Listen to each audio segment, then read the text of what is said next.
Chapitre 12. Georges Villiers, duc de Buckingham. Madame Bonacieux et le duc entrèrent au Louvre sans difficulté. Madame Bonacieux était connue pour appartenir à la reine. Le duc portait l'uniforme des mousquetaires de monsieur de Tréville, qui, comme nous l'avons dit, était de garde ce soir-là. D'ailleurs, Germain était dans les intérêts de la reine, et si quelque chose arrivait, Madame Bonacieux serait accusée d'avoir introduit son amant au Louvre, voilà tout. Elle prenait sur elle le crime. Sa réputation était perdue, il est vrai, mais de quelle valeur était dans le monde la réputation d'une petite mercière? Une fois entrés dans l'intérieur de la cour, le duc et la jeune femme suivirent le pied de la muraille pendant l'espace d'environ 25 pas. Cet espace parcouru, madame Bonacieux poussa une petite porte de service, ouverte le jour, mais ordinairement fermée la nuit. La porte céda. Tous deux entrèrent et se trouvèrent dans l'obscurité, mais madame Bonacieux connaissait tous les tours et détours de cette partie du Louvre, destinée aux gens de la suite. Elle referma les portes derrière elle, prit le duc par la main, fit quelques pas en tâtonnant, saisit une rampe, toucha du pied un degré, et commença de monter un escalier. Le duc compta 2 étages. Alors elle prit à droite, suivit un long corridor, redescendit un étage, fit quelques pas encore, introduisit une clef dans une serrure, ouvrit une porte, et poussa le duc dans un appartement éclairé seulement par une lampe de nuit en disant « Restez ici, milord duc, on va venir. » Puis elle sortit par la même porte, qu'elle ferma à clef, de sorte que le duc se trouva littéralement prisonnier. Cependant, tout isolé qu'il se trouvait, il faut le dire, le duc de Buckingham n'éprouva pas un instant de crainte. Un des côtés saillants de son caractère était la recherche de l'aventure et l'amour du romanesque. Brave, hardi, entreprenant, ce n'était pas la première fois qu'il risquait sa vie dans de pareilles tentatives. Il avait appris que ce prétendu message d'Anne d'Autriche, sur la foi duquel il était venu à Paris, était un piège, et au lieu de regagner l'Angleterre, il avait, abusant de la position qu'on lui avait faite, déclaré à la reine qu'il ne partirait pas sans l'avoir vue. La reine avait positivement refusé d'abord, puis enfin elle avait craint que le duc, exaspéré, ne fît quelque folie. Déjà, elle était décidée à le recevoir, et elle le suppliait de partir aussitôt, lorsque, le soir même de cette décision, madame Bonacieux, qui était chargée d'aller chercher le duc et de le conduire au Louvre, fut enlevée. Pendant 2 jours, on ignora complètement ce qu'elle était devenue, et tout resta en suspens. Mais une fois libre, une fois remise en rapport avec la porte, les choses avaient repris leur cours, et elle venait d'accomplir la périlleuse entreprise que, sans son arrestation, elle eût exécutée 3 jours plus tôt. Buckingham, resté seul, s'approcha d'une glace. Cet habit de mousquetaire lui allait à merveille.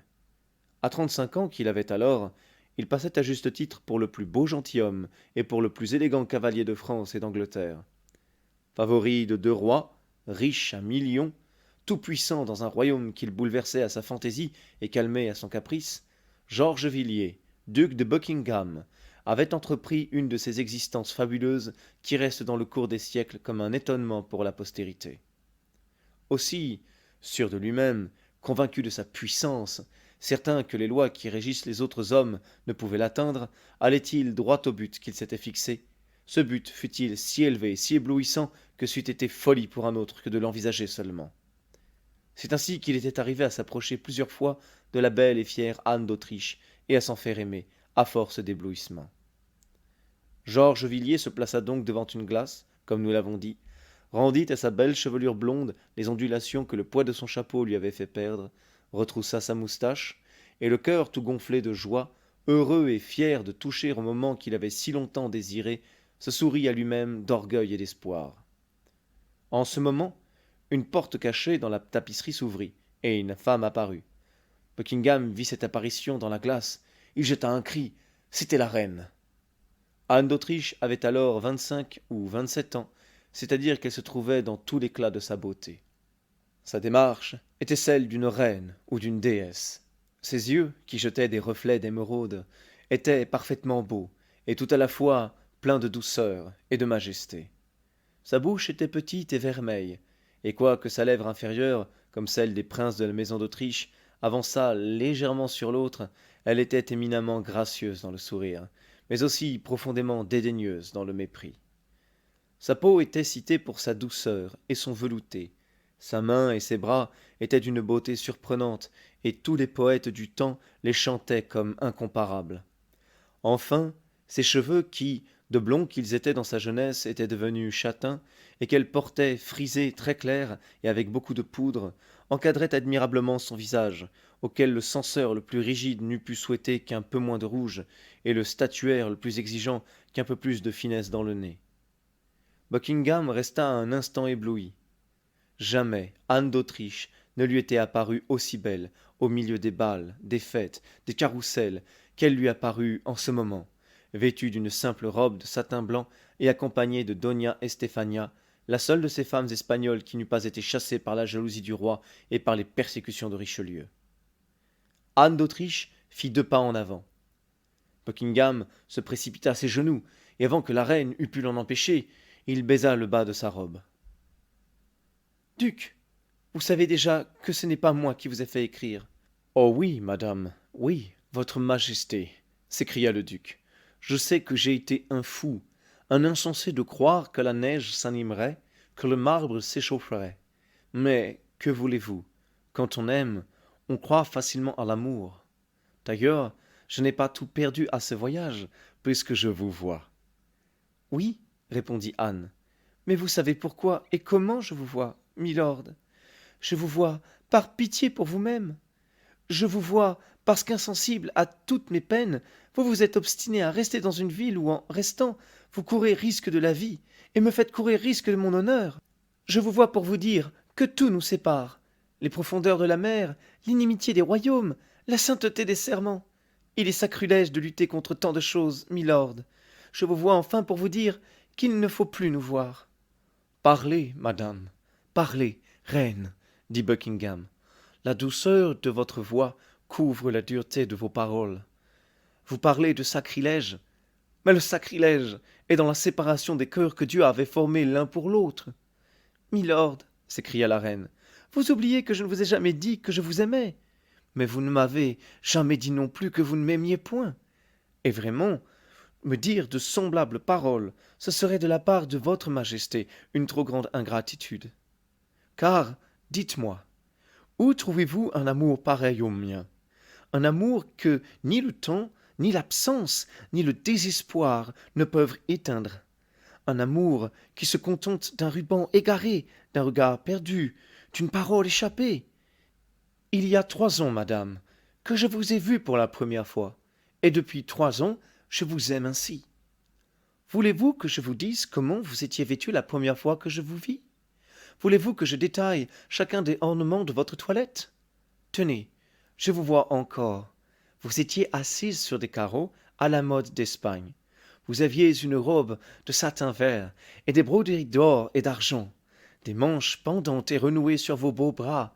Sur ces bras admirables, avec de gros diamants, vous aviez une fraise fermée, un petit bonnet sur votre tête, de la couleur de votre robe, et sur ce bonnet une plume de héron. Oh, tenez, tenez, je ferme les yeux, et je vous vois tel que vous étiez alors. Je les rouvre, et je vous vois tel que vous êtes maintenant, c'est-à-dire 100 fois plus belle encore. Quelle folie! Murmura Anne d'Autriche, qui n'avait pas le courage d'en vouloir au duc d'avoir si bien conservé son portrait dans son cœur. Quelle folie de nourrir une passion inutile avec de pareils souvenirs! Et avec quoi voulez-vous donc que je vive? Je n'ai que des souvenirs, moi. C'est mon bonheur, mon trésor, mon espérance. Chaque fois que je vous vois, c'est un diamant de plus que je renferme dans l'écrin de mon cœur. Celui-ci est le 4e que vous laissez tomber et que je ramasse, car en 3 ans, madame, je ne vous ai vue que 4 fois. Cette première que je viens de vous dire, la seconde chez madame de Chevreuse, la 3e dans les jardins d'Amiens. Duc, dit la reine en rougissant, ne parlez pas de cette soirée. Oh, parlons-en au contraire, madame, parlons-en. C'est la soirée heureuse et rayonnante de ma vie. Vous rappelez-vous la belle nuit qu'il faisait, comme l'air était doux et parfumé, comme le ciel était bleu et tout émaillé d'étoiles? Ah, cette fois, madame, j'avais pu être un instant seul avec vous. Cette fois, vous étiez prête à tout me dire, l'isolement de votre vie, les chagrins de votre cœur. Vous étiez appuyée à mon bras, tenez, à celui-ci. Je sentais, en inclinant ma tête à votre côté, vos beaux cheveux effleurer mon visage. Et à chaque fois qu'ils l'effleuraient, je frissonnais de la tête aux pieds. Oh, reine, reine! Oh, vous ne savez pas tout ce qu'il y a de félicité du ciel, de joie, du paradis enfermé dans un moment pareil. Tenez, mes biens, ma fortune, ma gloire, tout ce qu'il me reste de jours à vivre, pour un pareil instant et pour une semblable nuit. Car à cette nuit-là, madame, cette nuit-là, vous m'aimiez, je vous le jure. Milord, il est possible, oui, que l'influence du lieu, que le charme de cette belle soirée, que la fascination de votre regard, que ces 1000 circonstances enfin qui se réunissent parfois pour perdre une femme, se soient groupées autour de moi dans cette fatale soirée. Mais vous l'avez vu, milord, la reine est venue au secours de la femme qui faiblissait. Au premier mot que vous avez osé dire, à la première hardiesse à laquelle j'ai eu à répondre, j'ai appelé. Oh oui, oui, cela est vrai. Et un autre amour que le mien aurait succombé à cette épreuve. Mais mon amour, à moi, en est sorti plus ardent et plus éternel. Vous avez cru me fuir en revenant à Paris. Vous avez cru que je n'oserais quitter le trésor sur lequel mon maître m'avait chargé de veiller. Ah, que m'importent à moi tous les trésors du monde et tous les rois de la terre. 8 jours après, j'étais de retour, madame. Cette fois, vous n'avez rien eu à me dire. J'avais risqué ma faveur, ma vie, pour vous voir une seconde. Je n'ai pas même touché votre main, et vous m'avez pardonné en me voyant si soumis et si repentant. Oui, mais la calomnie s'est emparée de toutes ces folies dans lesquelles je n'étais pour rien, vous le savez bien, milord. Le roi, excité par monsieur le cardinal, a fait un éclat terrible. Madame de Vernet a été chassée, Putange exilée, Madame de Chevreuse est tombée en défaveur, et lorsque vous avez voulu revenir comme ambassadeur en France, le roi lui-même, souvenez-vous-en, milord, le roi lui-même s'y est opposé. Oui, et la France va payer d'une guerre le refus de son roi. Je ne puis plus vous voir, madame. Eh bien, je veux que chaque jour que vous entendiez parler de moi. Quel but pensez-vous qu'ait eu cette expédition de Ré et cette ligue avec les protestants de La Rochelle que je projette? Le plaisir de vous voir. Je n'ai pas l'espoir de pénétrer à main armée jusqu'à Paris, je le sais bien. Mais cette guerre pourra amener une paix. Cette paix nécessitera un négociateur.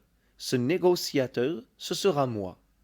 On n'osera plus me refuser alors, et je reviendrai à Paris, et je vous reverrai, et je serai heureux un instant. Des milliers d'hommes, il est vrai, auront payé mon bonheur de leur vie, mais que m'importera à moi, pourvu que je vous revoie?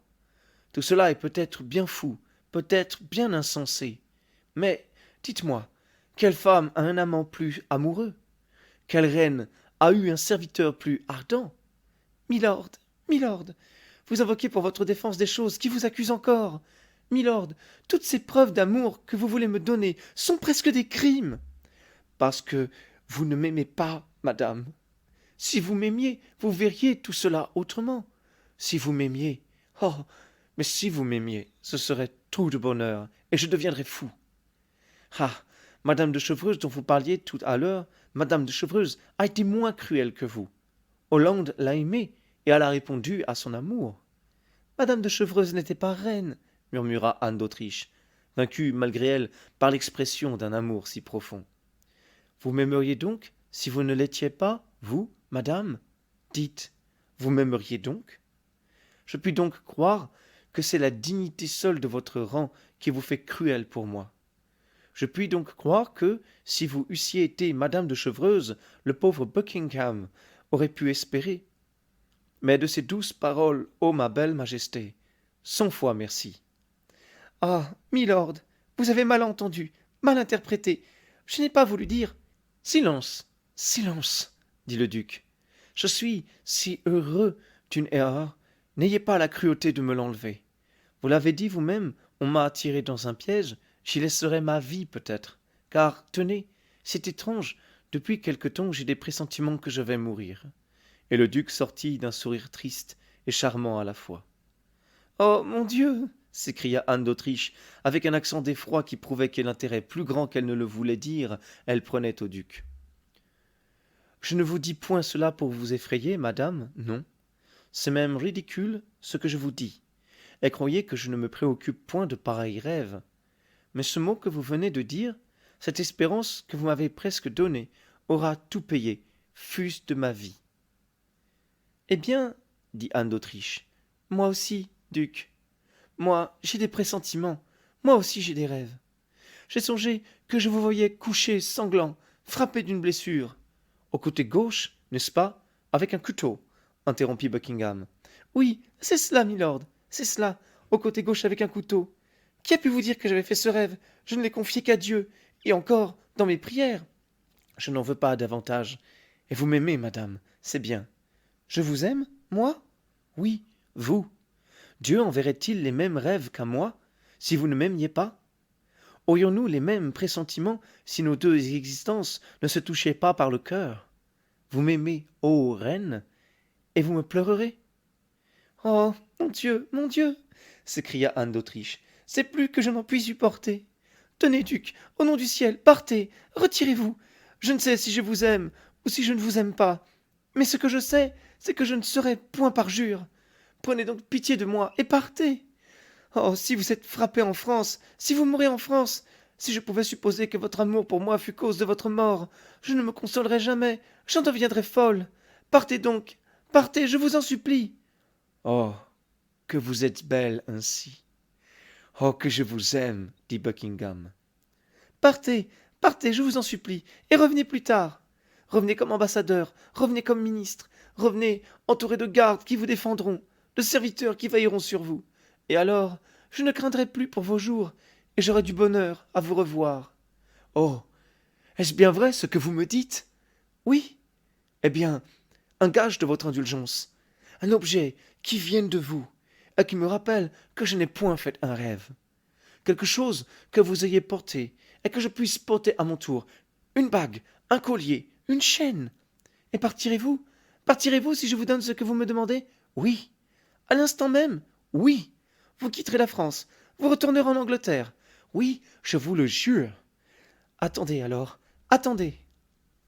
Et Anne d'Autriche rentra dans son appartement, et en sortit presque aussitôt, tenant à la main un petit coffret en bois de rose à son chiffre, tout incrusté d'or. Tenez, milord, duc, tenez, dit-elle, gardez cela en mémoire de moi.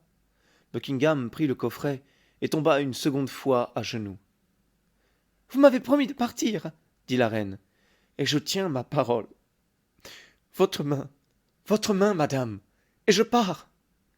Anne d'Autriche tendit sa main en fermant les yeux et en s'appuyant de l'autre sur Estéphania, car elle sentait que les forces allaient lui manquer.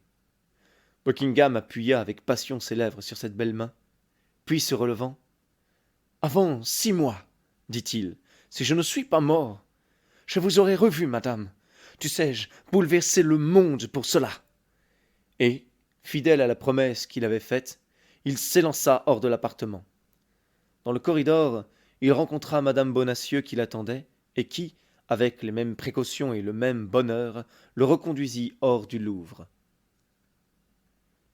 Fin du chapitre 12. S'il en est qui pensaient que la passion de d'Artagnan pour madame Bonacieux tenait déjà de l'irrationnel, sans doute l'amour du duc pour la reine confine à la folie. J'aimerais avoir votre opinion sur le bon sens du duc et si, selon vous, c'est une bonne chose d'en arriver à sacrifier des milliers de vies pour son bonheur personnel. J'ai mon opinion là-dessus, je vous laisse me donner la vôtre. En attendant, je vous souhaite une bonne soirée et je vous dis à demain pour la suite du livre.